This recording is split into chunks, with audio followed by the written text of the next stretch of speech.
Kapulisan sa Alubihid, Misamis Oriental ug Cagayan de Oro City nagpahigayon og tree planting activities sa nagkadiyang lugar. Ani report ni Ethel Ipanag. Atol sa selebrasyon sa National Women's Month, gatusan ka mga personahe sa kapulisan ug ubang grupo ang dungan nga nananom og anaa sa 200 ka bakhaw o mangrove seedlings sa Alubihid, Misamis Oriental. Nang limpyo usab sila sa coastal area sa Barangay Baybay sa maong lungsod. Tumong sa aktibidad nga maprotektahan ug mapreserba ang kinaiyahan.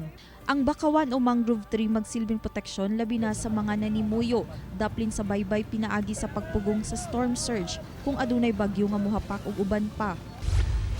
Sa Cagayan de Oro City, pipila ka miyembro sa Police Station 5 ang nananom og 90 ka seedlings sa abaka, mangga ug tambis sa puntod ngadto sa FS Catanico. Buot sa kapulisan nga mapreserba ang lugar, ilabi pa nga duna pa kininabiling mga punuan sa kahoy.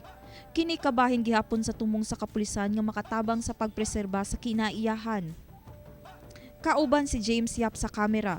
Ako si Ethel Ipanag para sa One Mindanao.